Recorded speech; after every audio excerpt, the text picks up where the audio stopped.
So the author journey really was something that has been in works ever since I made this big decision to come here in the US. And it was something like initially what I wanted to write a book about was about me, right? My life, the war, and the transitions. And as I went on, of course, procrastination sets in because you have doubts, right? We're human, we have doubts, we have fears. And so procrastination is really a habit. Yeah. It's not a trait, it's not a characteristic. And so I was really procrastinating because I was afraid. I was afraid to put something out that's not going to resonate, and then I would be disappointed yet again. Mm-hmm. And so it took me a while, actually. It took me until my late 30s to write my book. Okay, everyone, welcome to Living the Next Chapter. I have a guest on today, and we've had a conversation over a long period of time, and our scheduling has now helped us to make this day happen. Super excited. When we touch in a little bit on my guest's backstory, I'm sure you're going to be just as inspired as I was. And I can't wait to hear it again, to be quite honest. And I can't wait to share it with you. My guest today is Lynn. Ilya is going to be coming here today to talk about her book. We're going to talk authenticity. We're going to talk about so many great things about following your passion. And there's going to be so many great tips and tools here within this episode. And I can't wait to share it with you. Ilya, welcome to the podcast. Hi, David. It's great to be here. Thank you for having me. I know it's been a while, but here we are, nevertheless. And all good things you need to wait for in life. And I've been waiting for this, and it's going to be a great thing. So welcome to the podcast. Nice to have you here. Can you share with everybody where you are in the world? I'd like to start there.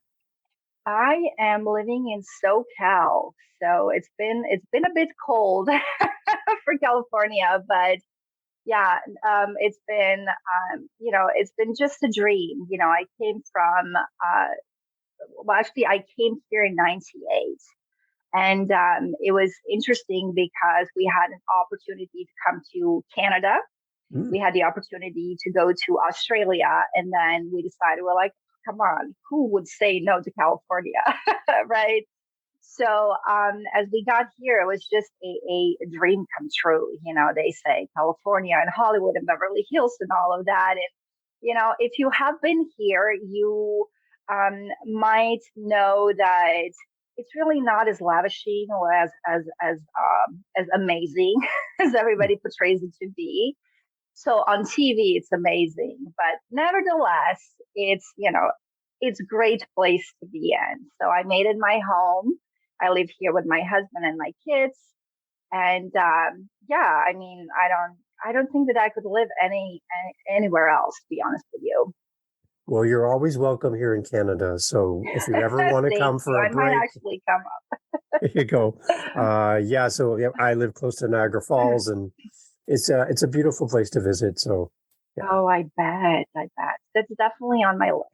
There you go. Okay. Well, we will have to get together for a coffee or something when you come up. I'd love that. There you go. That would be and wonderful. I need to get to California. That would be beautiful. Oh, absolutely. You must. All right. Yeah. So we'll do all the sightseeing tours and everything. That'd be great. This is really, really fun. So tell me a little bit about your background. We talked about this in the intro part of the episode.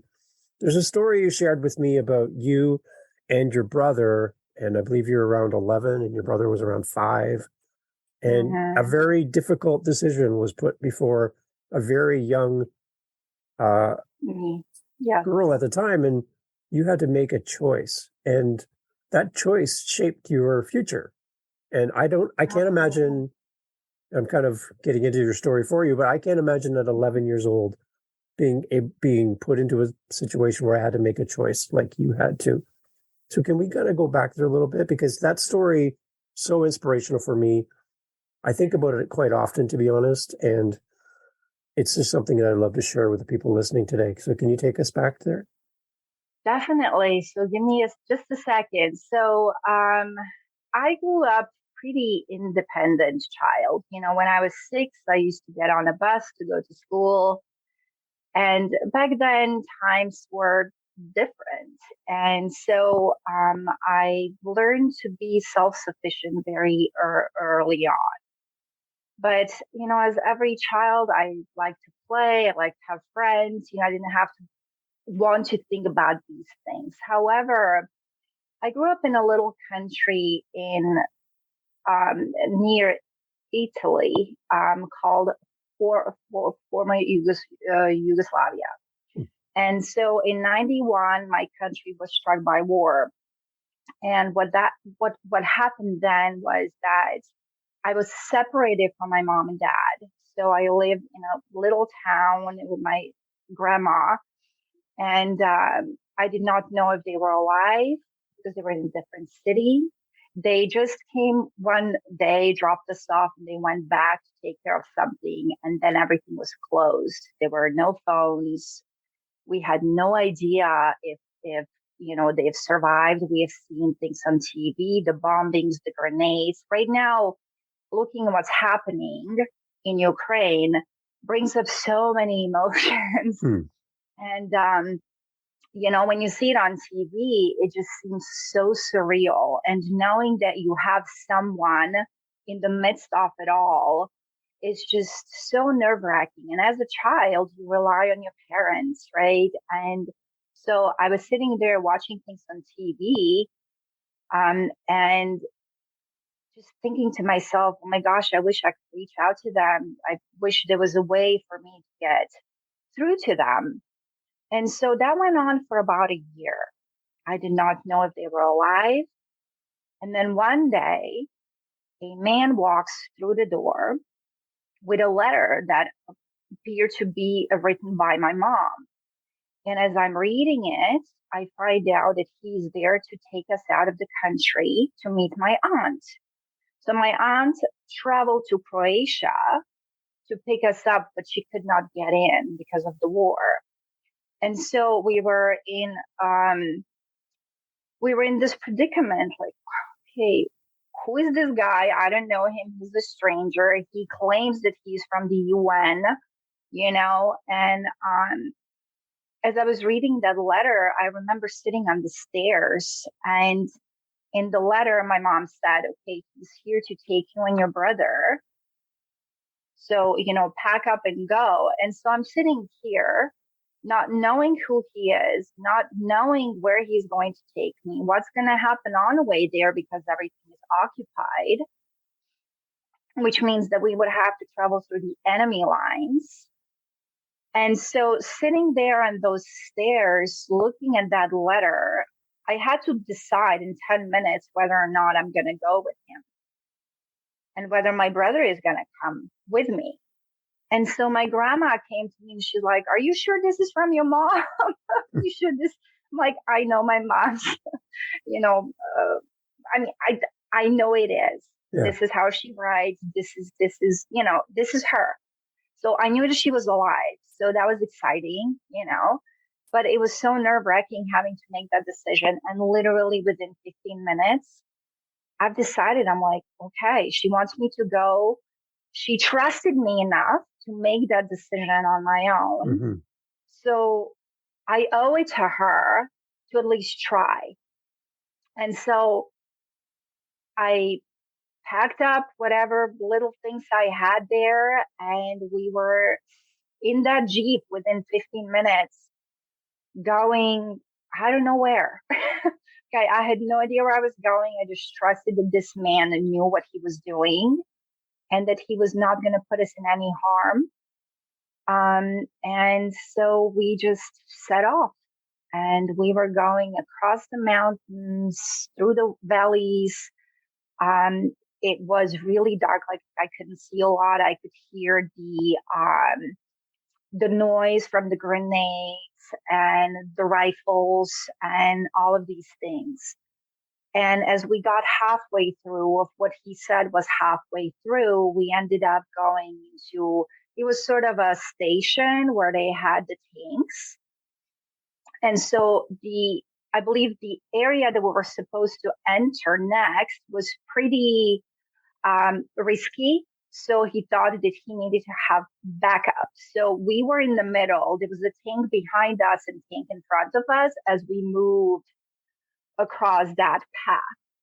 And it was just so, so surreal to go through that. And all I remember asking him, is there enemy? Is there enemy? Yeah.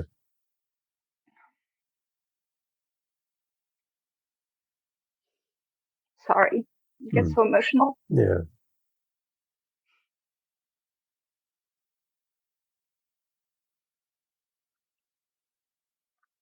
And it was the night. And I remember seeing the lights of this amazing city split. And I knew that we were so close and that we made it there. And then when I got out of that car and I saw my aunt, that was just, I was numb. Like I didn't know what was happening. Yeah. I'm sorry. No. So, yeah. And so my life began, like my new life began. We ended up staying in Croatia until we got our passports so that we can move on. And yeah, so that's my story. And all of that at 11 years old. Yeah. And your brother having complete trust in you at 5 years old. Like it wasn't, you were responsible for him. You're not even a teenager and you're making big choices, you know? Yeah. I feel like I was there with you when you were describing that. So thank you for sharing that. Thank you. Because thank you. It, again, that's why I asked if you would share, because that when we first talked, I couldn't get that picture out of my mind. I was there with you, the way you describe it. And I have no idea at 11 years old how I could make that kind of decision.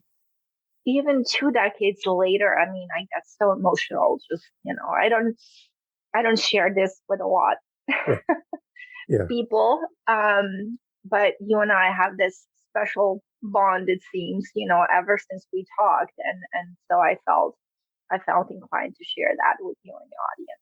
Well, it's a special moment, and it's a very special moment, and I love it. So it meant something to me, and it really impacted me. So thank you for sharing that with me today. I love it. So the reason why I asked you to share, if it was possible, because I think those moments help shape you and take you places that maybe had you not experienced that, your life might look a little bit different today. Right? I agree. Right. Absolutely. I think every step we take is towards something that we're supposed to discover about ourselves. I mean, for me, it began early on and it really continued on. Like I continue to be very self-sufficient, independent, making my own choices, kind of muddling through life, And so, looking back at me at that time, it was just like, okay, I don't know what was ahead for me, but I knew that I was capable to face whatever comes at me. Being a refugee in another land, having to learn a new language, German is not easy. So, I had to do that. I remember having PTSD and I didn't know what that was at that time. I remember somebody slammed the door in school and I just like duck under the table because of, the bombing and all. Like I got reminded all of that was still with me. So I was 12 at that time. And I remember going to school and trying to make friends and really having a hard time because you're this new kid on the block, and you don't speak the language. So I really struggled in school too. Like I'm not great at math to begin with, but they were like application problems. And I mean, you need to first understand what you're reading in order to be able to resolve it, right? And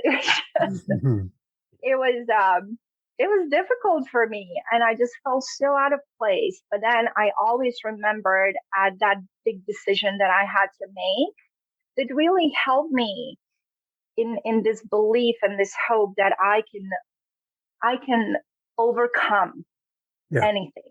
Yeah.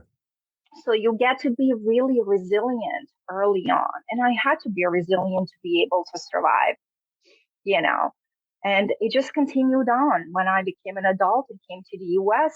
Here we go, starting from scratch again, right? New friends. Now I was an adult. Now, I tried to find a job. Try to Mhm. get a job if you don't have any experience because nobody wants to hire you when you have Yeah. no experience, right? Yeah. So I would literally go every day and I would like get into like a plaza or a mall and literally go from every single store, fill out applications, hoping that someone will hire. Hmm.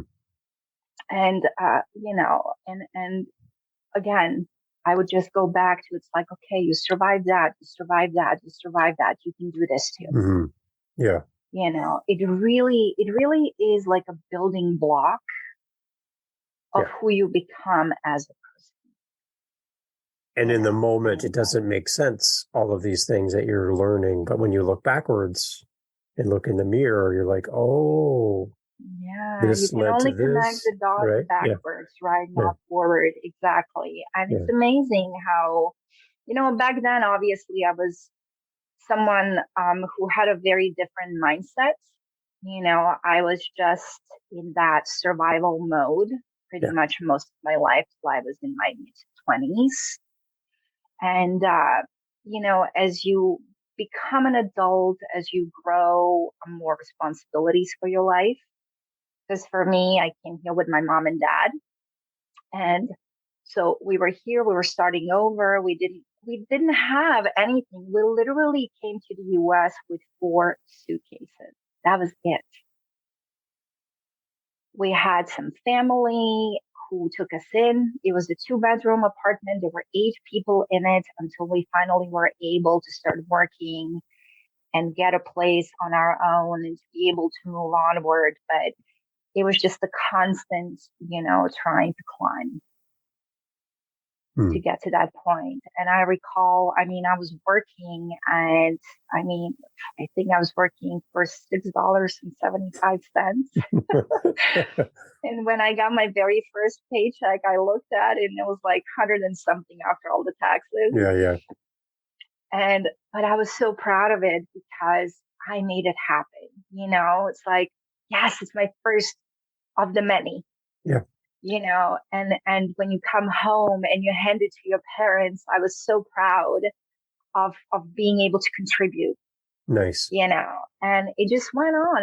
That went on until I was like 23. I kept contributing to my family because that's Yeah. how I grew up, right? But along the way, you kind of develop these coping techniques. And so for me, it was people pleasing. Hmm. And because I've never really felt like I belonged anywhere because I was so displaced most of my life that I was always looking for that stability. Hmm. And so you kind of adapt to it. Like whoever gives you, a warm word or like a hug or, embraces you in some way where you feel somewhat warm or safe, then you're inclined to do whatever it is to pay them, right? Yeah. To Yeah. to pay that kindness. And so that got me in trouble. That got me in trouble because when you become a people pleaser, when you're an empath, people take advantage of you, Mm. and Yeah. when you have come from a place where you relied on people for so long, then you don't know any different. Yeah. That's just who you are. And so that did not only happen in my life, but it spilled into my relationships. So, I got entangled with men who were just abusive. Yeah. And, I thought that was love. Mm. It's Yeah. like, okay, somebody wants me to be his, so I'll do whatever it takes to be his. Yeah. I'll take every abuse there is, because any, I didn't know anything else Yeah. other than, making sure that I cater to those who semi, help me or support me. Yeah. And and it kind of, continued on.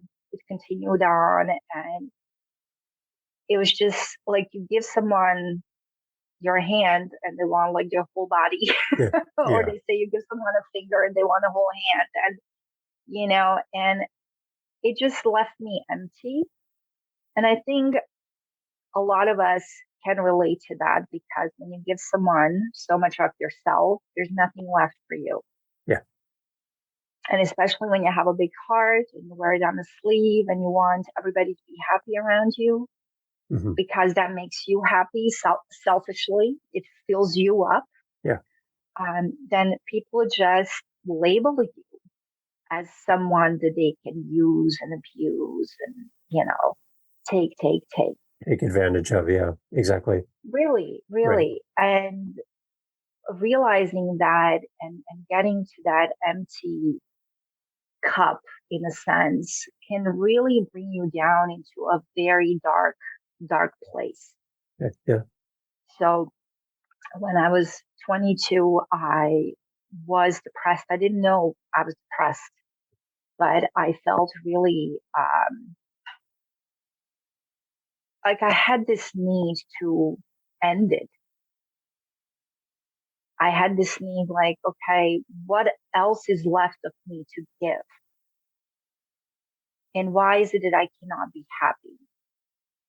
And so that is really the day where I decided, I'm like, okay, no, this is not a right path. I was actually driving on the road, and I thought by accelerating and going over the ditch would end it all.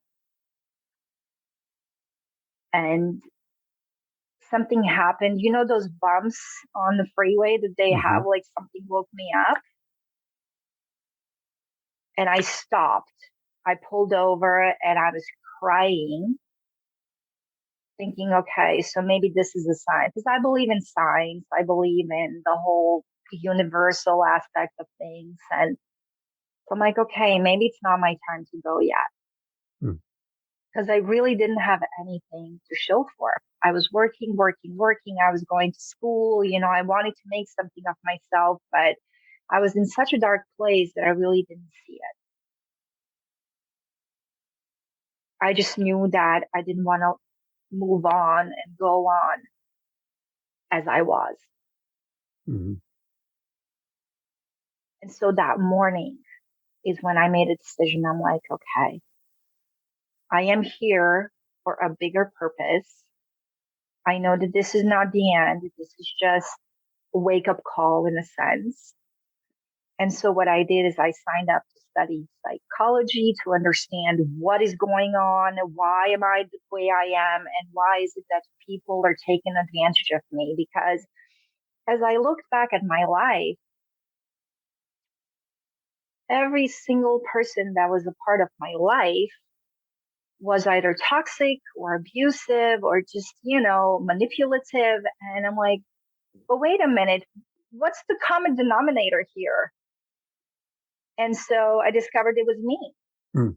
And it was such a harsh, harsh thing to accept, that really, because like, okay, how can you be at fault for everything that's happening in your life? But ultimately, as I got to study psychology, got to understand human behavior, got to understand me, Mm. I realized that truly it is us.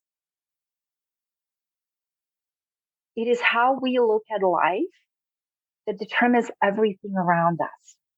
Yeah.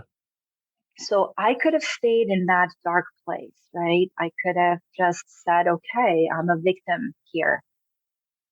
Life is happening to me. Mm-hmm. Yeah. All these things that I've gone through were happening to me because, I don't know, karma. Yeah. Right? But no, I got up and I took responsibility. I took responsibility to become a student of life. And not just that, but to actually share that with those that I come in contact with. Yeah. And some people get it, some don't. Obviously, you can't force them to get it, but that was really the epiphany for me to turn my life around. And I have. I have. Wow. And, when you look back, you're like, okay, all these ups and downs, they're just a part of life, right? Because every low has a high. Yeah. Because if you look back, right, if you try to connect the dots backwards, it just, there's always a high before the low. And, Yeah. there's an analogy that I heard a couple days ago about, when you're at the hospital and there's that oxygen monitor, Yeah. right? So, or the heart actually. So as it goes up and down, you're alive, right? But when you flatline, you die. Mm-hmm. So if our life is going this way, it's good, right? Yeah. Because we're Yeah. alive, we're learning things, we're moving along, right? It cannot be smooth sailing because if it is, you're not growing, you're dying, you're disintegrating. Yeah. Yeah. That's great. Okay, so where does your author journey start as you look back over all of these lived experiences? Where does that author journey begin in relation to some of these things we've already talked about? So the author journey really was something that has been in works ever since I made this big decision to come here in the US. And it was something like initially what I wanted to write a book about was about me, right? My life, the war, and the transitions.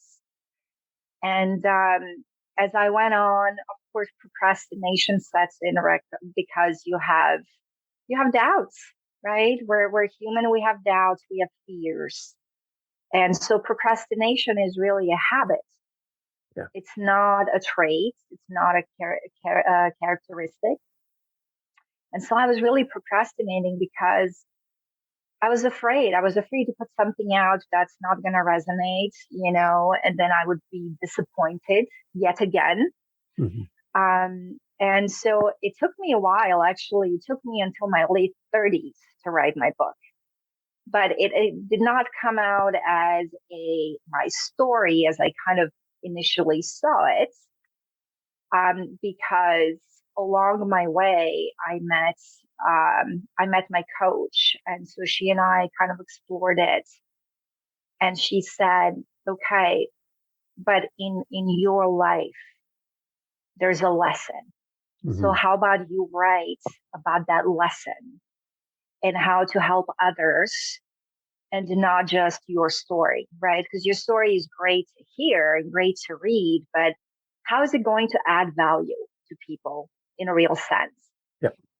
And so considering what I do as a coach is I guide you to live your best life, right? So your relationships, whether you are in a relationship, whether you're single, there are ways that I've taken that has worked for me because I am happily married. I have my family and we're still going strong after 16 years. So I've lived that life.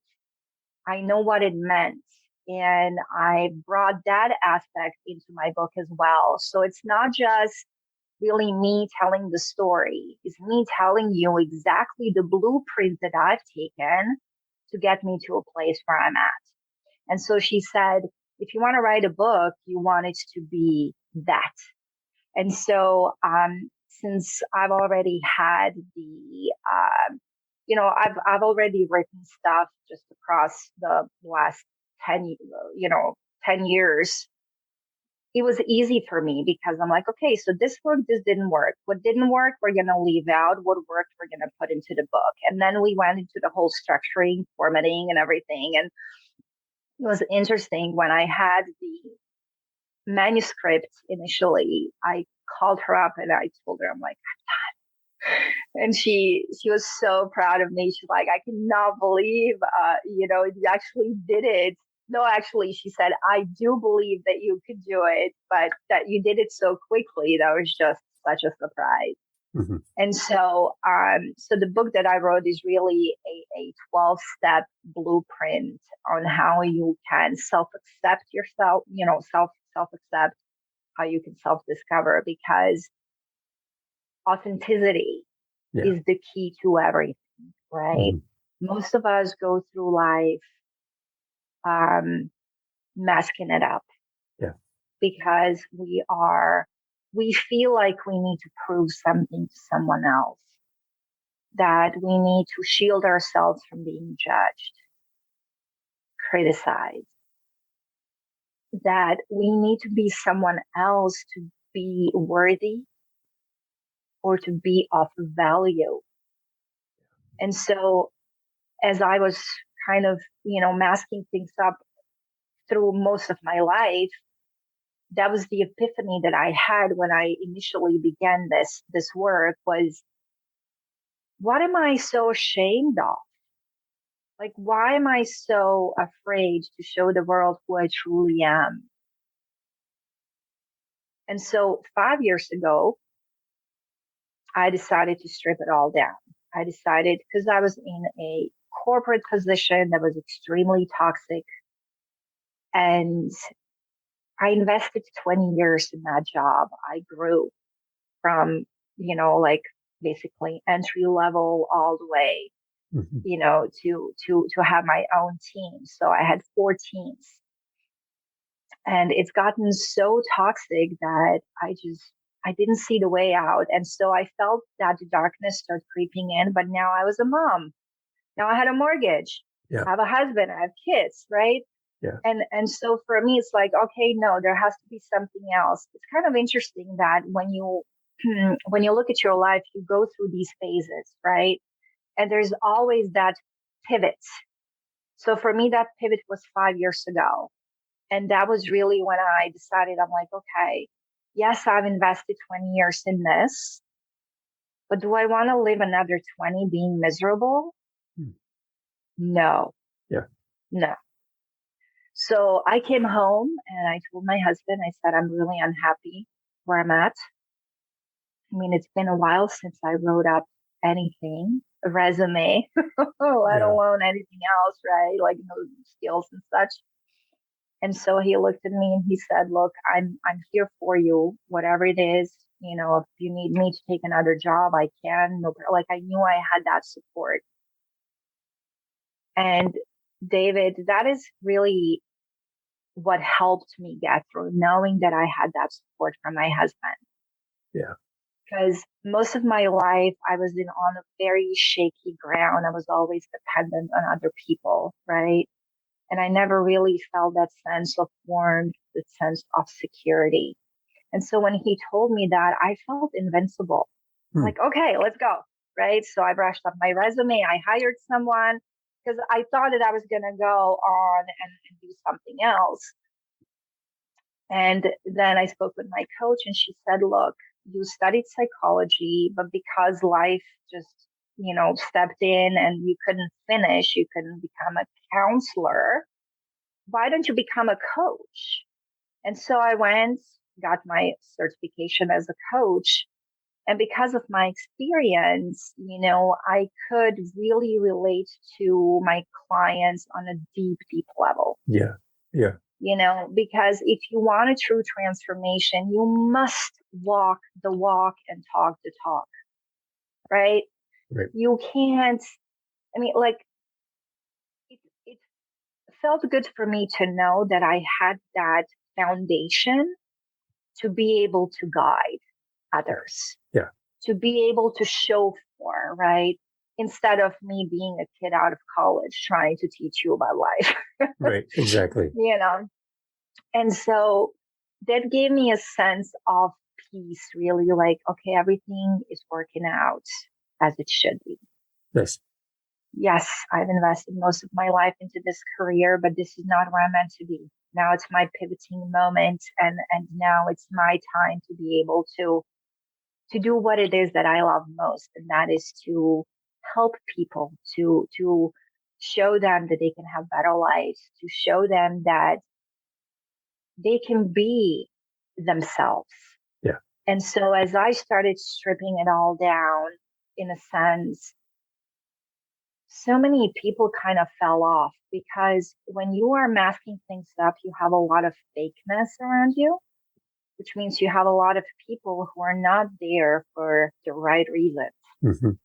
But when you start elevating yourself into the highest version of yourself, which is the authentic you, it's your soul, not your ego, then you leave them behind. Yeah. And sure, there's going to be those who are going to say, oh, you changed. Well, we're Yeah. supposed to change. We're Yeah. supposed to grow. Yeah. Right? Right. We're supposed to level up because if you don't, once again, you disintegrate. Mm-hmm. So you are creating this new version of you, but not necessarily creating as much as uncovering it. Yeah. And that's why I called my book Uncover Authentic You. And I love that your book is right there beside you. So yes, let's see it. Let's see it again. Let's see it again. I love they're everywhere. I love it. Okay. That's amazing. So, okay. So for the person that's listening to our conversation and they are exactly where you were, they know they need to make a change. They're in a toxic relationship or work environment or something, and they're facing a big change coming up, maybe even this week. And they're scared. They're very, very scared. What would you say to them? I would say that you deserve a lot more than you think that you do. And that's because someone has put that voice in your head that you don't deserve to have what it is that you want. Mm-hmm. And so that's keeping you stuck. Another thing that's keeping you stuck is the big picture because it can be so overwhelming, right? First is the unknown because you don't know where you're going. And maybe you have this big dream of doing something completely different, something that's not, or something that you think is not attainable for you. But I want you to think of it this way. If you don't see the whole field, see the first step. And that is to figure out what is it that your soul and your heart truly wants.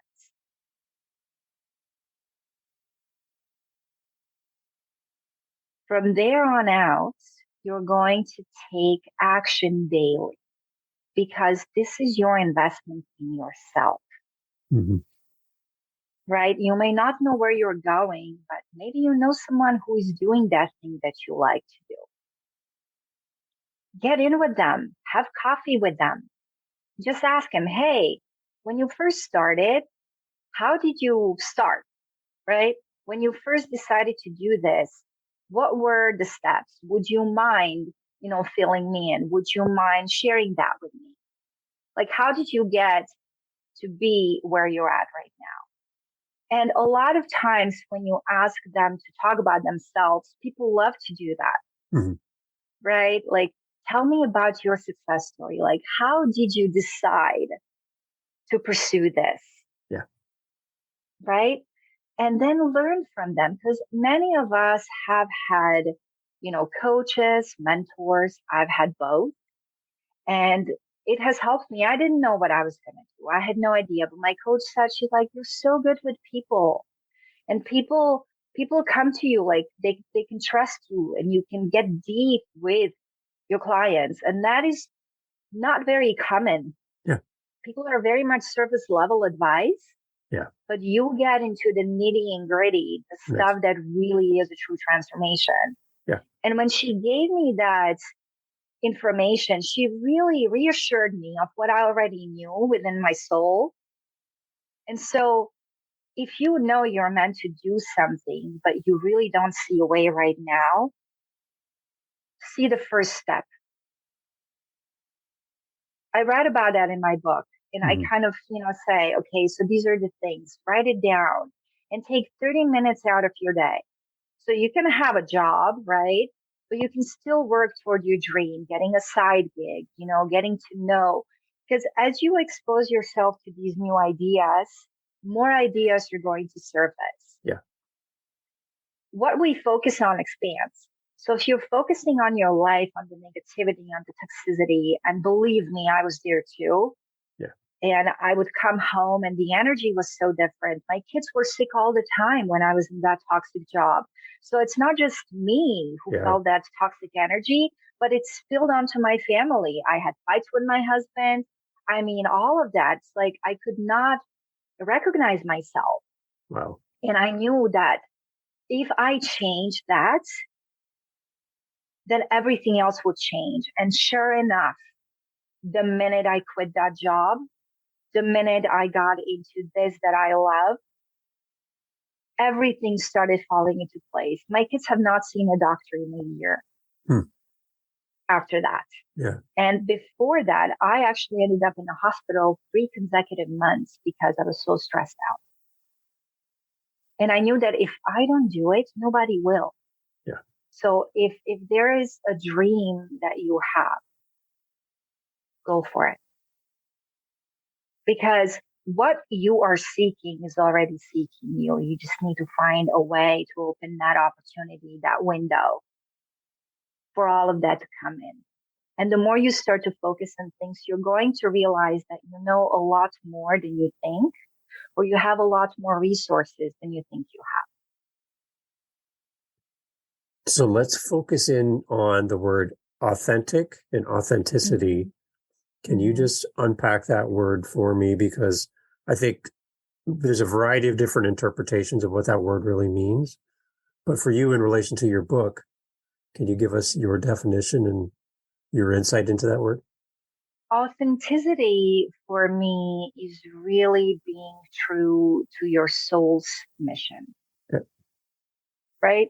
It's the simple way. It's all of us are leading with egos these days because we're on the go, go, go, go, go. We're trying to create these lives.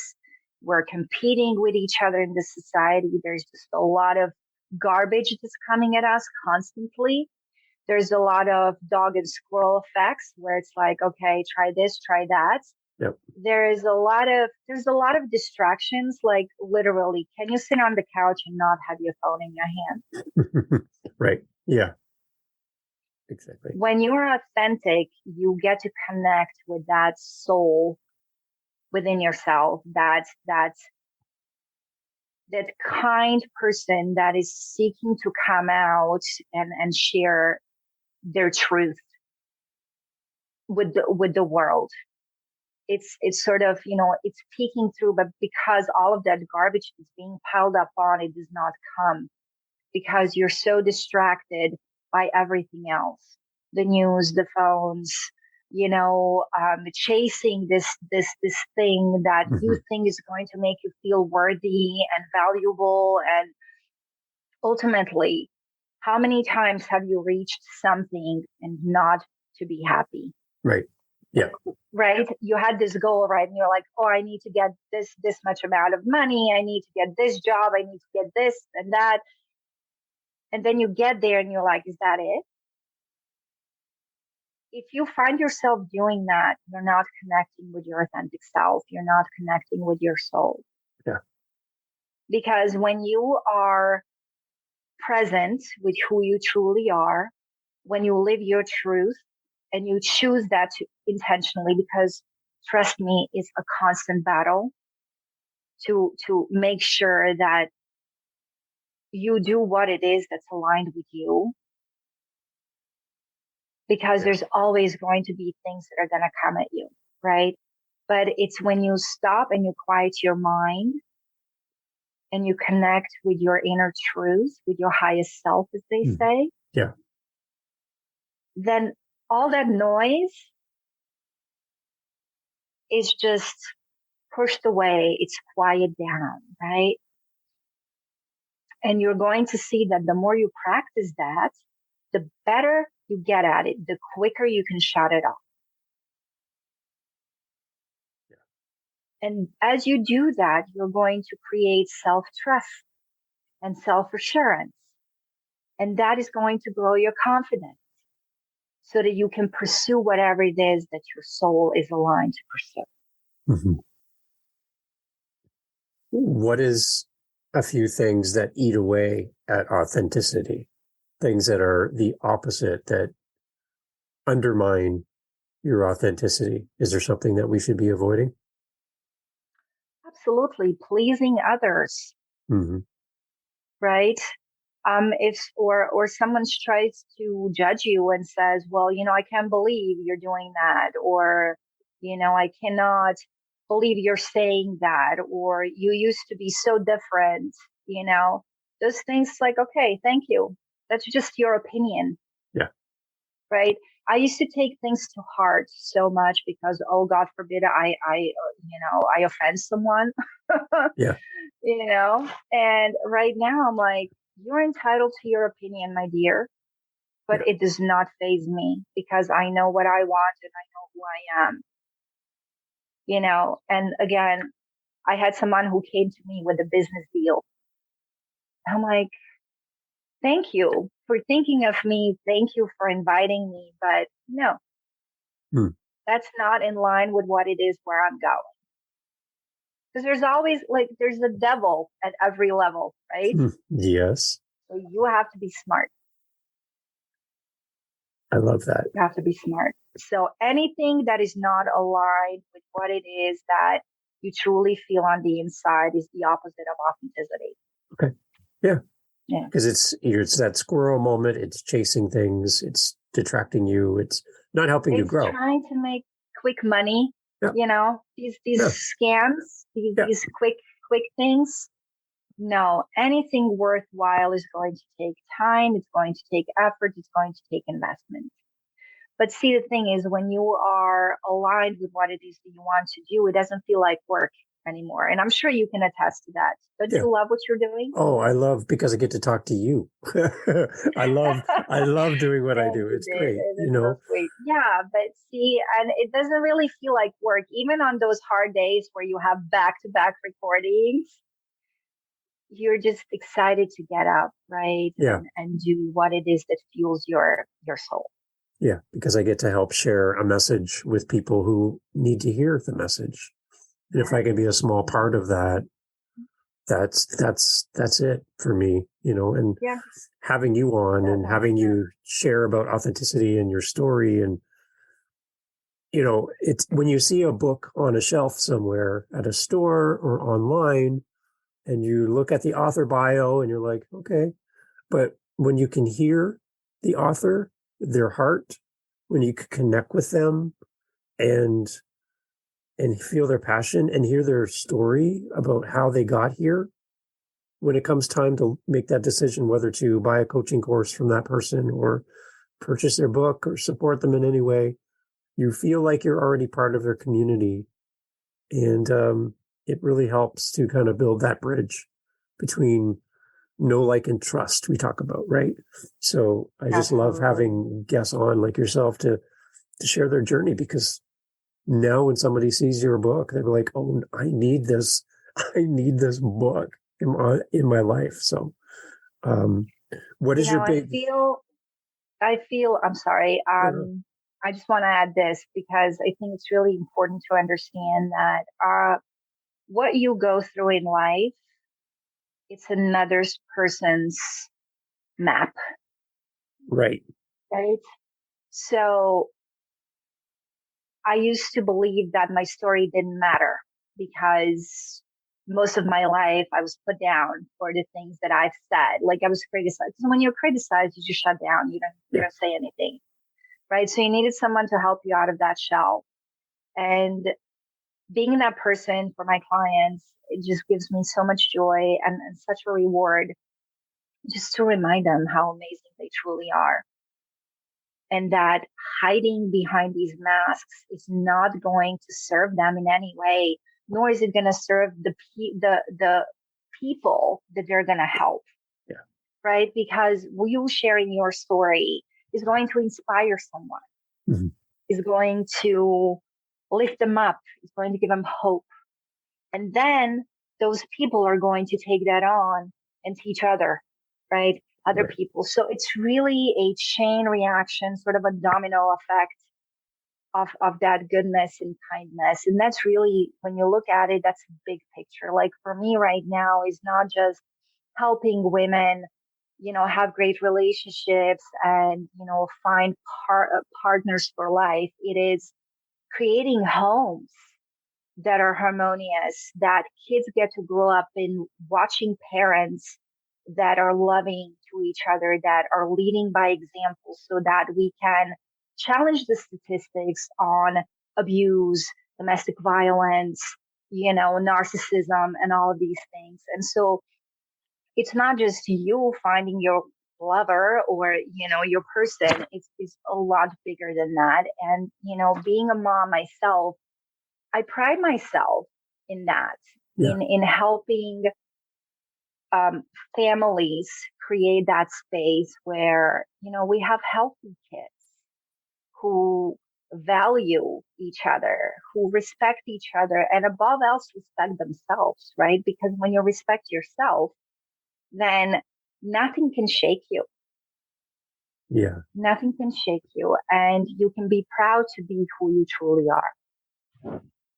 It's funny. It's interesting when you mentioned that your grandmother was asking you if you believe that letter was from your mother. And you're like, the authenticity that you knew that this is an authentic letter from my mother because I can sense that she wrote this. Mm-hmm. You knew in that moment that this is real. So yes.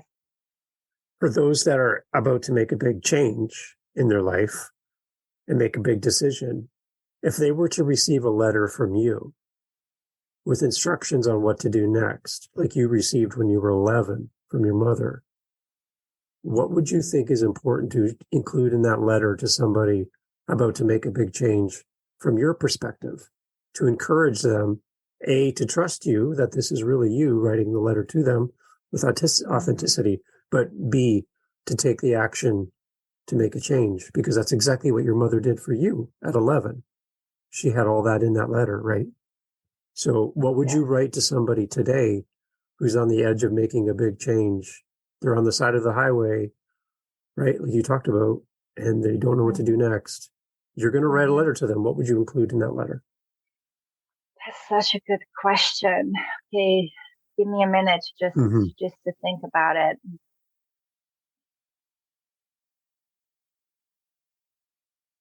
I think the most important thing is to understand that if you're unhappy in the place you're at right now, that you have everything you need within yourself to change your life in literally 6 months to a year. In 6 months to a year, you can be in a completely different place.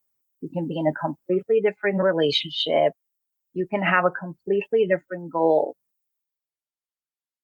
And reflect, is it worth staying where you're at? Or is it worth getting uncomfortable just for a little bit to get out of that bubble that you're in, to create this amazing life that you're worthy of having? I can guarantee you that staying in the place you're at, being miserable, is not what you want. Okay. It's just the comfort, because you're in the discomfort of knowing what it is that you're in, and you have found ways to cope with it. But you know that continuing this is not going to make you happy. Yeah. It's not going to get you where it is you want to get. So I always like to reflect at something that I read, and it was a hospice nurse that shared when her patient was dying, she asked him, is there anything that you regret? And he said to her that the only thing that I regret is not following what it is that I wanted in life. So think, on your last day on this earth, are you going to regret the same? Wow. And if that's the case, it's time to take action. Good. Step one in taking action, definitely go and get the book, because that's going to help you to kind of give you that guide. And if you've listened this far in the episode, you know that, this is a person that has heart and passion and the lived experience to help you make big choices and big decisions in life. So I'm so proud to have you on my podcast. Thank you, David. A great conversation.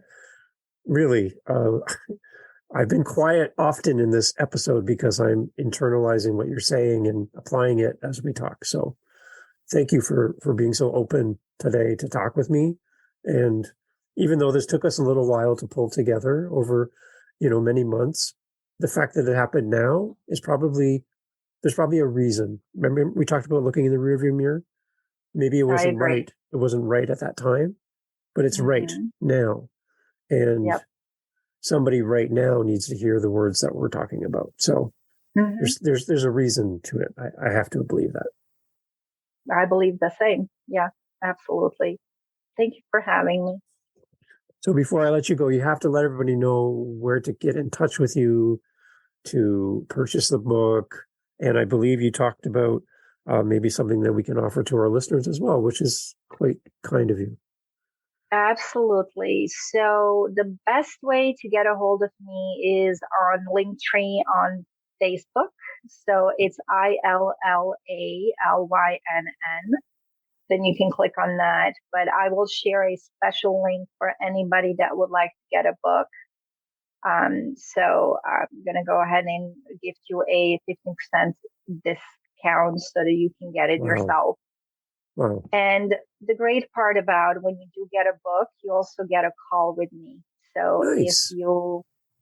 so I want to make sure that I offer my appreciation and just thank anybody who invests in it to be able to get in touch with me. And what we do on that call is we just sort things out. What is it that you want? And then we kind of map things out so that you have the blueprint, what it is that you need to do. And if at any point you like to do coaching, where you will have me hand in hand with you going through all that, then we can explore that as well. Wow. Okay, so we'll have links to all of that in the show notes. And you're going to have all of that, yeah. I love that. And we'll have that and share that with everyone. The one thing I just wanted to jump back to the beginning of the story, beginning of the episode, you shared such a great story. And in that moment at 11, reading that letter and making that choice led you to our conversation today. So thank you for making that choice and for what you've lived through and how you help people. Thank you so much. Thank you, David.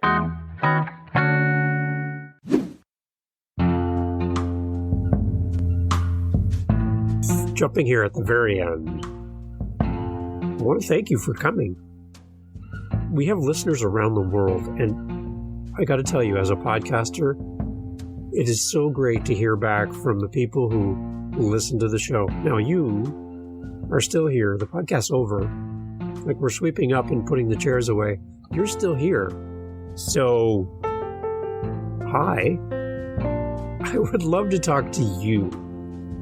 No, I really, really would. I would love to hear your voice. I would love to hear from you through email.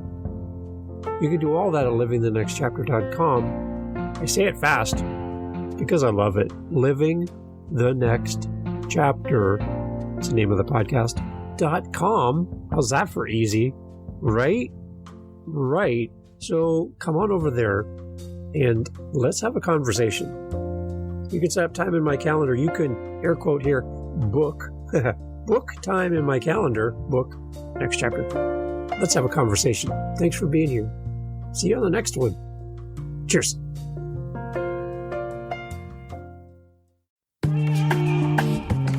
Mindshift Power Podcast, the podcast for teenagers and those who work with them. There's a huge problem in America today. There's a very large disconnect between teenagers and the adults who work with them. I'm looking to bridge that gap with real, raw, honest conversation, not held back by the chains of political correctness. You cannot solve a problem you do not understand. Want to understand teenagers today? Listen to this podcast. This podcast is for teens in the U.S. and Canada. To learn more, go to fatimabay.com/podcast or just look for Mindshift Power Podcast on any listening platform. I look forward to you being a faithful listener.